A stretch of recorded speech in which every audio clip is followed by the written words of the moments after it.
When we think of the American West, we usually imagine pioneers traveling in covered wagons. But between 1854 and 1929, another kind of migration was happening by train. It involved over 250,000 children. Many of them were entirely alone. They were part of the largest mass relocation of children in U.S. history. Where are we going? To start new lives. This is the complex, heartbreaking story of the Orphan Trains. In the mid-19th century, New York City was completely overwhelmed by poverty and disease. An estimated 30,000 homeless children wandered the streets. They slept in alleys, doorways, and abandoned crates. A young minister named Charles Loring Brace witnessed this immense suffering and decided to take action. He believed that the dirty, overcrowded city was inherently corrupting for these children, and so we must act now to save. He proposed a new approach. Offer them a fresh start with farming families in the countryside. Brace founded the Children's Aid Society. The concept seemed benevolent and purely charitable. The children were gathered from orphanages, streets, and sometimes directly from impoverished parents.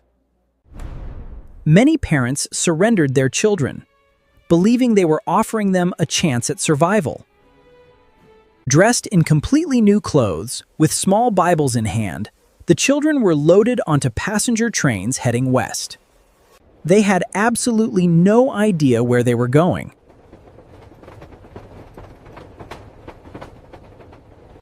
Before a train arrived, local organizers would plaster towns with flyers, announcing the date and time.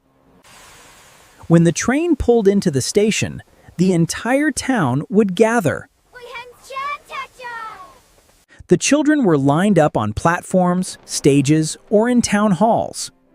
They were essentially placed on display. The gathering was a significant moment, as families came to meet the children and welcome them into new homes. They checked their muscles, examined their teeth, and judged their physical strength for farm labor. Older, stronger boys were highly sought after to work the fields. Healthy teenage girls were chosen for domestic chores. Those who were small, sickly, or simply considered unattractive were frequently left behind. Each child embarked on a unique journey, stepping forward into a new chapter full of hope. For many, the trauma of the selection process was something they never forgot. The agreements were incredibly informal.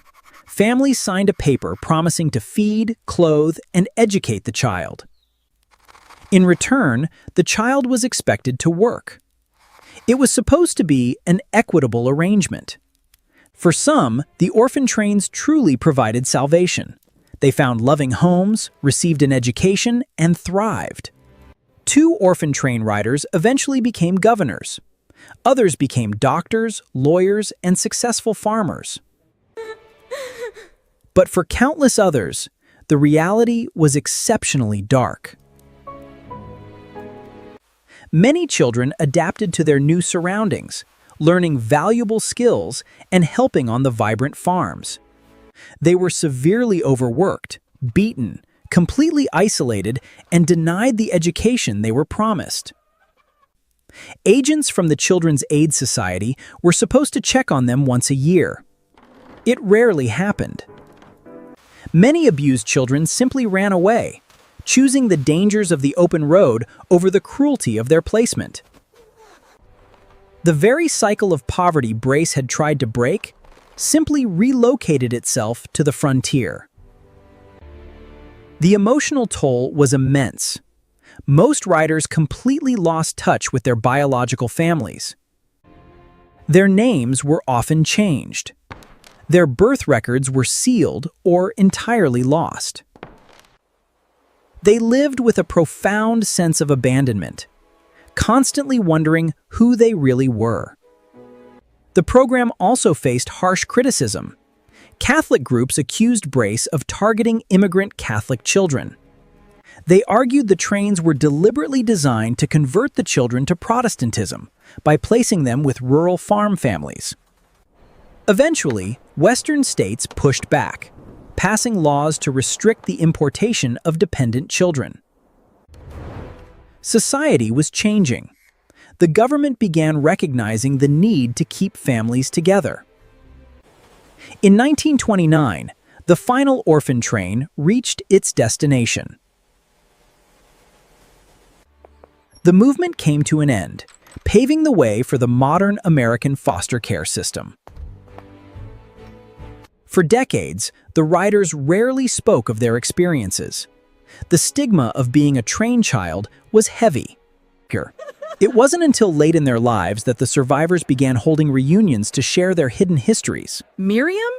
Is it really you? Some miraculously reconnected with siblings they hadn't seen in over 70 years.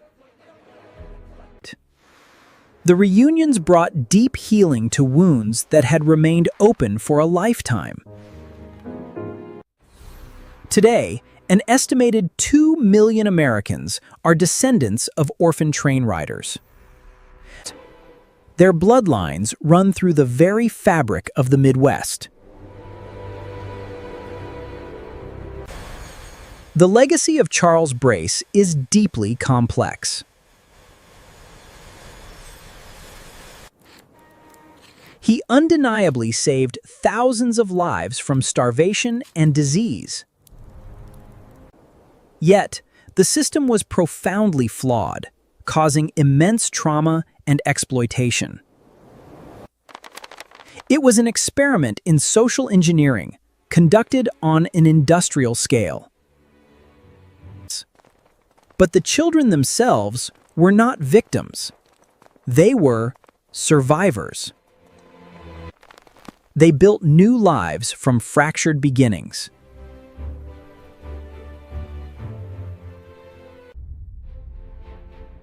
They endured.